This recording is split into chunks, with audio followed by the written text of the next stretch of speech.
নমস্কার, আমি সুমন। আজকে আমি কৌটিল্যকে নিয়ে আলোচনা করব। তো কৌটিল্য নিয়ে আলোচনা করতে গিয়ে আমরা কৌটিল্য সম্পর্কে বেসিক কিছু জিনিস জানবো প্রথমে। তারপরে কৌটিল্যের সপ্তাঙ্গ তত্ত্ব সম্পর্কে জানবো।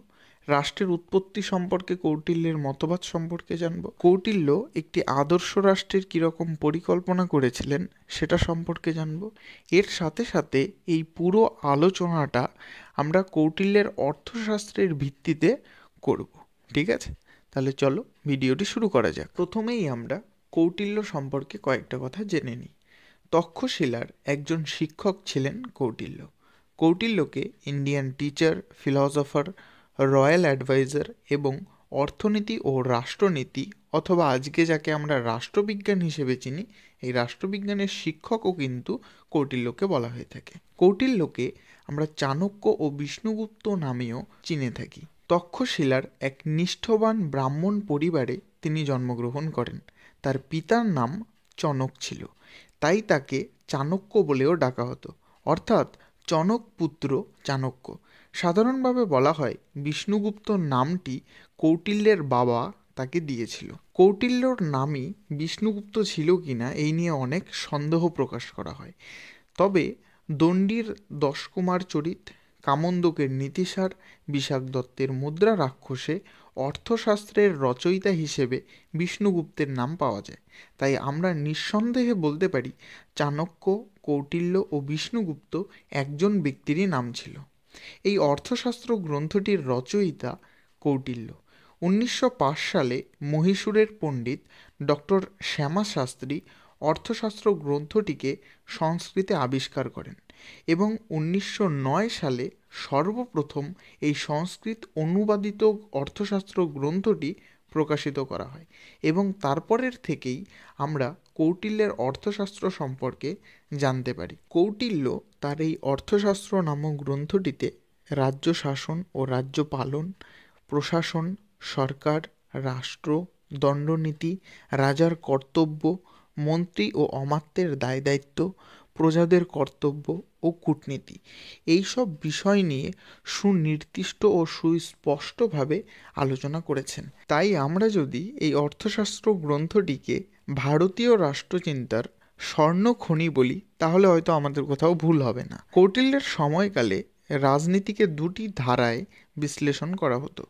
প্রথমত হলো ধর্মশাস্ত্র ধারা এবং দ্বিতীয়টি হলো অর্থশাস্ত্র ধারা। কৌটিল্য বিশেষত এই অর্থশাস্ত্র ধারার চিন্তাবিদ ছিলেন। এবার তোমাদের মনে প্রশ্ন হতে পারে যে ধর্মশাস্ত্র ধারাটা কি আর অর্থশাস্ত্র ধারাটা কি। দেখো, ধর্মশাস্ত্র ধারা কথাটির অর্থ হলো ধর্মভিত্তিক রাজ্য শাসন। প্রাচীন ভারতের চিন্তাচেতনার সবচেয়ে প্রাচীন ধারাটি হলো ধর্মশাস্ত্র ধারা। প্রাচীনকালের ভারতবর্ষের রাজারা রাজ্য পরিচালনা ও প্রশাসন পরিচালনার ক্ষেত্রে ধর্মীয় বিধান, ধর্মীয় নিয়মাবলীকে কঠোরভাবে পালন করত। ফলে সেই সময় ভারতীয় প্রশাসনে ধর্মশাস্ত্র ধারাটি অত্যন্ত কার্যকর ও প্রভাবশালী ছিল। দ্বিতীয়টি হলো অর্থশাস্ত্র ধারা বা বাস্তব রাজনৈতিক প্রশাসন ও ধর্মনিরপেক্ষ ধারা। কৌটিল্য কিন্তু এই অর্থশাস্ত্র ধারার চিন্তাবিদ ছিলেন। সময়ের সাথে সাথে রাজ্য শাসনে যেসব ধর্মীয় আচার আচরণগুলো ছিল, যেমন যাগযজ্ঞের প্রভাব ও ভূমিকা, ধর্মীয় বিভিন্ন রীতিনীতির প্রভাব, এইসব কিন্তু কমতে দেখা দেয়। এই সময়ে রাজারা বাস্তবিক দৃষ্টিভঙ্গি দিয়ে ও ধর্মনিরপেক্ষভাবে এবং দণ্ডনীতির মাধ্যমে রাজ্য শাসন ও পরিচালনা করত। যেমন কৌটিল্য অর্থশাস্ত্র ধারার চিন্তাবিদ ছিলেন। তিনি মনে করতেন রাজা বাস্তব প্রয়োজনের দিকে নজর দিয়েই রাজ্য শাসন করবেন এবং যে ব্যক্তি রাজ্যের শান্তি শৃঙ্খলা নষ্ট করবে ও রাজার আদেশ অমান্য করবে তাকে কঠোর শাস্তি দানের ব্যবস্থা থাকবে। ন্যায়নীতি প্রতিষ্ঠা করতে গিয়ে যদি ধর্মীয় বিধানকে লঙ্ঘন করতে হয় তাহলে রাজা তাই করবে। সমাজে যদি কোনো পুরোহিত শাস্তিযোগ্য অপরাধ করে তবে তাকেও সমশাস্তি দেওয়ার কথা কৌটিল্য বলেছেন।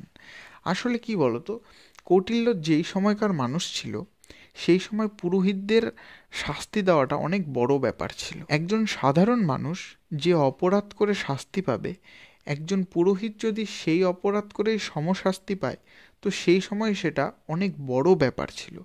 তো কৌটিল্য বলেছেন যে এখানে কে পুরোহিত কে সাধারণ মানুষ সেটা দেখা হবে না, অপরাধ যেই করুক না কেন তাকে শাস্তি দেওয়ার ব্যবস্থা কিন্তু থাকবে। এবার আমরা কৌটিল্যের রাষ্ট্রতত্ত্ব নিয়ে আলোচনা করব।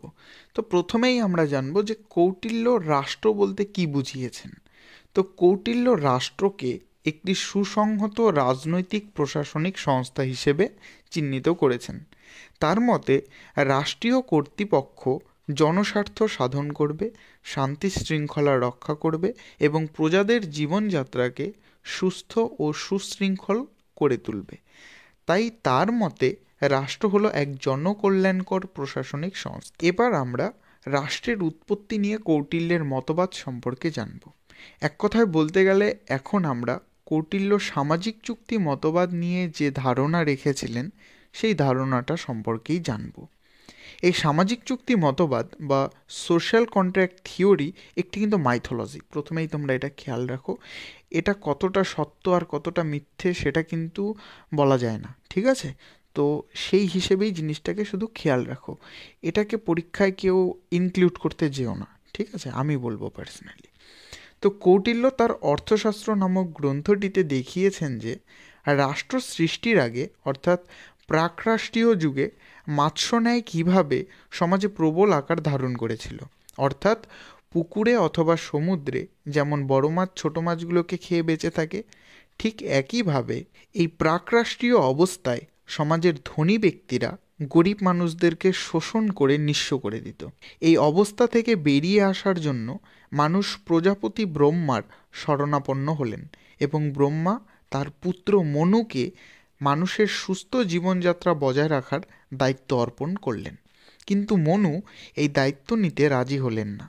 পরবর্তীকালে মনু তার দায়িত্ব নেয় এবং এর পরিবর্তে মনুকে সেই জনসাধারণ কি করে, কিছু জীবজন্তু ও মূল্যবান পাথরের 50 ভাগ এবং শস্যাদি দেয় এবং মনু এইসব গ্রহণ করে মানুষের শান্তি শৃঙ্খলা, ঠিক আছে, তাদের জীবনকে প্রোটেক্ট করার দায়িত্ব গ্রহণ করে। এইভাবে মনু রাজপদে অভিষিক্ত হয়ে তিনি তার যোগ্যতার সঙ্গে শাসনভার পরিচালনা করতে থাকে, ঠিক আছে? এবং এর ফলেই মানুষের জীবনে তিনি নিরাপত্তার ব্যবস্থা করে এবং সমাজে এক শৃঙ্খলা তৈরি করে। তো এর ফলেই নাকি রাষ্ট্রের সৃষ্টি হয়েছিল, অর্থাৎ রাজা মনুর অধীনেই নাকি রাষ্ট্র এইভাবে গড়ে উঠেছিল। এবার আমরা কৌটিল্যের সপ্তাঙ্গ তত্ত্ব নিয়ে আলোচনা করব।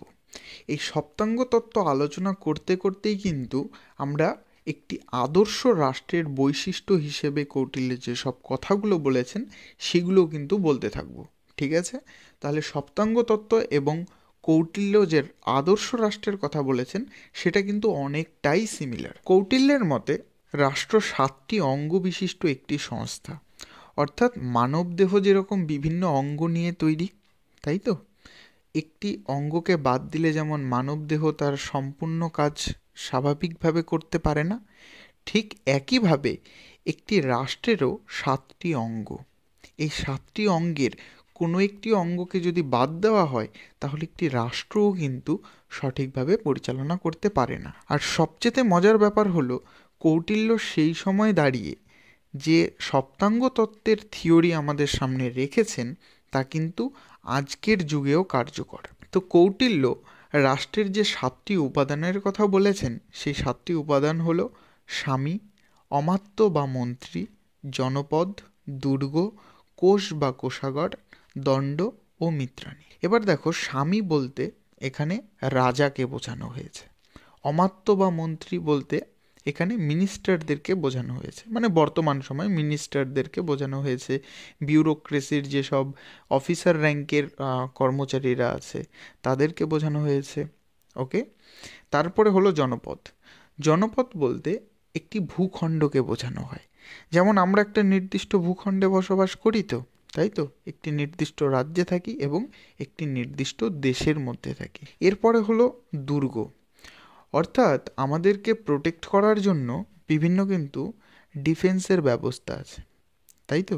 যেমন জলপথে, স্থলপথে এবং বিমান পথে আমাদেরকে সুরক্ষা দেওয়ার জন্য কিন্তু সরকার বিভিন্ন ব্যবস্থা করে রেখেছে। তারপরে হলো কোষ বা কোষাগার। অর্থাৎ সরকারের বিভিন্ন ফান্ড যেগুলো আজকের যুগে আছে। এরপর হলো দণ্ড। দণ্ডটাকে আমরা বর্তমান সময়ের যে সৈন্যবাহিনী আছে, অর্থাৎ পুলিশি ব্যবস্থা, মিলিটারি ব্যবস্থা, এইগুলোর সাথে তুলনা করতে পারি। এরপরে হলো মিত্র।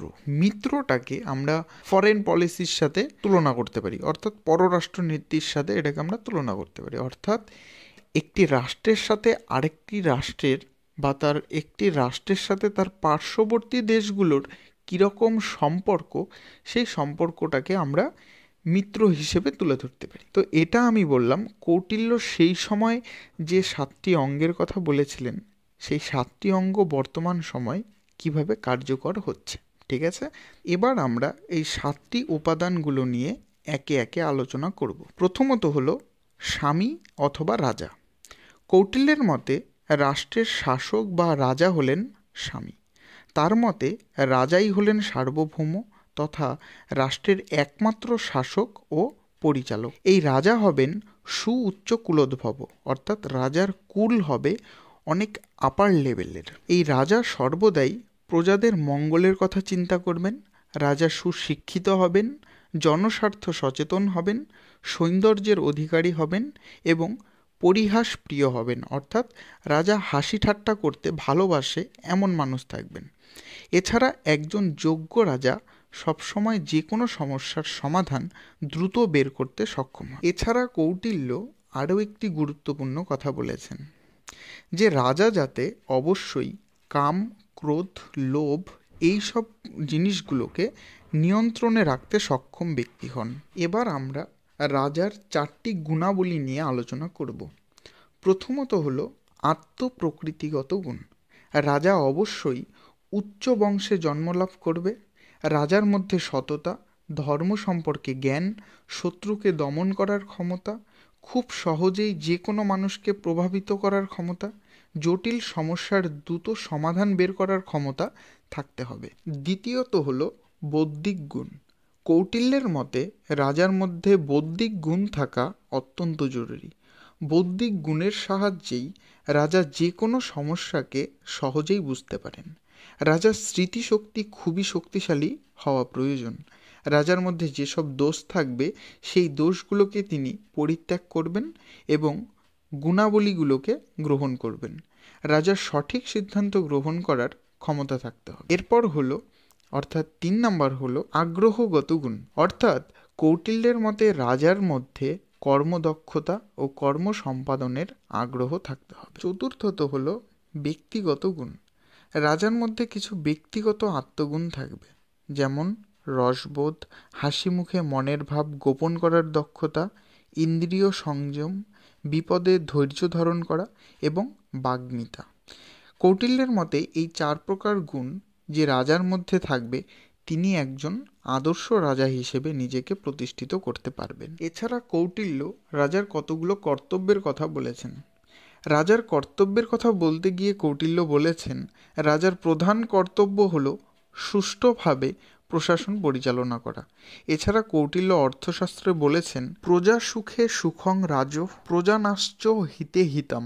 অর্থাৎ প্রজাদের সুখেই রাজার সুখ, প্রজাদের হিত বা মঙ্গলকেই রাজার হিত বা মঙ্গল হিসেবে ধরা হয়। রাজার কর্তব্য ও কর্মকে কৌটিল্য আরও কয়েকটি ভাগে ভাগ করে আলোচনা করেছেন, যেমন বিচার সংক্রান্ত কাজ, অর্থনৈতিক কাজ, সামরিক কাজ এবং প্রজা স্বার্থ বিষয়ক কাজগুলোকেও কিন্তু রাজা দেখাশোনা করবেন। দ্বিতীয়ত হলো অমাত্য বা মন্ত্রী। রাষ্ট্রের মতো এত জটিল প্রশাসনকে পরিচালনা করার জন্য রাজাকে পরামর্শ দিয়ে সাহায্য করার জন্যই মন্ত্রী বা অমাত্য পদটি সৃষ্টি করার কথা কৌটিল্য বলেছেন। কৌটিল্য মনে করতেন সৎ ও অভিজ্ঞ ব্যক্তিদের সাহায্য ও পরামর্শ নিলে রাজা অর্থাৎ স্বামী সঠিকভাবে রাজ্য পরিচালনা করতে পারবেন। এই অমাত্যের মূল কাজই হলো রাষ্ট্রীয় প্রশাসনে সাহায্য করা। কৌটিল্য এই অমাত্যকে 2টি ভাগে ভাগ করেছেন, 1 উচ্চপদস্থ প্রশাসনিক আধিকারিক, 2 নিম্নপদস্থ প্রশাসনিক আধিকারিক। অর্থাৎ অ্যাকচুয়ালি আমরা যদি দেখি অমাত্য বলতে কিন্তু কৌটিল্য প্রশাসনিক আধিকারিকদের কথা বলা হয়েছে। কৌটিল্য এখানে 19টি প্রশাসনিক পদের কথা উল্লেখ করেছেন। এই 19টি প্রশাসনিক পদের যারা ব্যক্তি তাদের প্রত্যেককেই অমাত্য বলে অভিহিত করা হতো।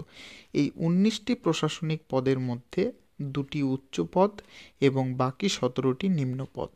এই উচ্চ পদের মধ্যে পড়ে মন্ত্রী ও পুরোহিত, এবং বাকি 17টি পদ সম্পর্কে আমরা এখন জানব। ঠিক আছে, তার মধ্যে কিন্তু আমাদের গুরুত্বপূর্ণ এই মন্ত্রী ও পুরোহিতটাই। আর বাকি যারা আছে তারা কিন্তু রাজাকে ডিরেক্টলিভাবে সাহায্য করতো না। ঠিক আছে, কিন্তু রাজাকে সবসময় পরামর্শ দিয়ে সাহায্য করার কাজ করত এই মন্ত্রী ও পুরোহিত পদের যারা থাকতো তারা।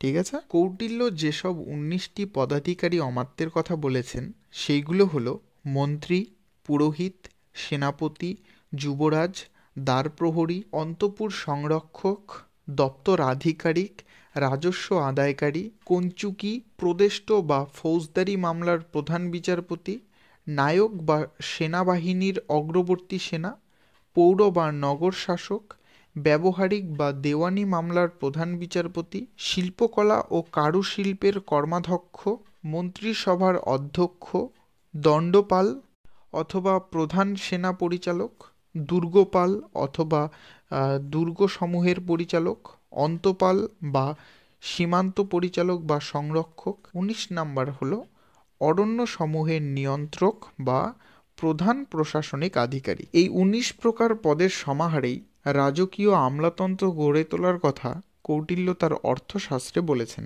এই মন্ত্রীদের কর্তব্যের কথা বলতে গিয়ে কৌটিল্য এই অর্থশাস্ত্রে বলেছেন, রাজ্য শাসনে রাজাকে মন্ত্রণা ও পরামর্শ দেওয়াই মন্ত্রীগণের কাজ। কৌটিল্য বলেন, মন্ত্রীগণ রাজাকে রাজ্য প্রশাসনের যাবতীয় বিষয় সম্পর্কে অবহিত করবেন, অর্থাৎ রাজাকে জানাবেন, এবং রাজ্য শাসনের প্রতিটি বিষয়ে সৎ, আন্তরিক ও সুবিবেচনাপ্রসূত পরামর্শ দেবেন। অর্থাৎ মন্ত্রীরা বিচার বিবেচনা করে যেটা বেস্ট আইডিয়া সেই আইডিয়াটাকে রাজাকে বলবেন। ঠিক আছে, অর্থাৎ পরামর্শ দেবেন। কিন্তু এক্ষেত্রে এই মন্ত্রীদের পরামর্শ শুনেই রাজা কাজ করবে কিনা সেটা কিন্তু রাজার উপর ডিপেন্ড করবে। ঠিক আছে, মন্ত্রীরা শুধু পরামর্শই দেবেন, এবার সেই পরামর্শটাকে কতটা কাজে লাগাবেন রাজা সেটা কিন্তু সম্পূর্ণ রাজার উপর নির্ভর করবে। ঠিক আছে, মন্ত্রীরা কিন্তু রাজাকে প্রেশারাইজ করতে পারবে না, এটা একটু মাথায় রেখে। এবার হলো পুরোহিতদের কর্তব্য। কৌটিল্য মনে করতেন রাজকার্য সম্পাদনের ক্ষেত্রে রাজাকে ধর্মীয় বিধান, ধর্মশাস্ত্র সম্পর্কে বিভিন্ন নির্দেশ দেবে এই পুরোহিতরা, এবং এই পুরোহিতদের আরেকটি গুরুত্বপূর্ণ কাজ ছিল রাজ্যাভিষেক। অর্থাৎ রাজপরিবারের কোনো সদস্যকে রাজ্যাভিষেক করতে হলে কিন্তু এই পুরোহিতদের অত্যন্ত গুরুত্বপূর্ণ কার্য সম্পাদন করতে হয়। ঠিক আছে, তো এক্ষেত্রে পুরোহিতরা রাজাকে শাস্ত্রবিধি সম্পর্কে জ্ঞান দিবে, শাস্ত্রজ্ঞ সম্পর্কে জ্ঞান বা পরামর্শ দেবেন। ঠিক আছে, এবং রাজা সেই সব পরামর্শ শুনে রাজ্য শাসন বা পরিচালনা করবে। কৌটিল্যের মতে রাষ্ট্রের তৃতীয় উপাদানটি হলো জনপদ।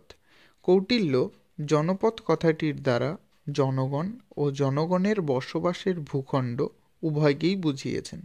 কৌটিল্যের মতে একটি আদর্শ জনপদে ভালো আবহাওয়া, পশুপালনের জন্য ভালো জায়গা থাকবে, জনপদে বসবাসকারীরা কৃষিকাজে দক্ষ ও শ্রম ক্ষমতা সম্পন্ন হবেন, আর এই সব গুণাবলী প্রত্যেকটি জনপদে থাকলে রাজাকে রাজস্ব দিয়ে জনপদের অধিবাসীরা রাজকোষ সমৃদ্ধ করে তুলবে। কৌটিল্যের মতে রাষ্ট্রের চতুর্থ উপাদানটি হলো দুর্গ।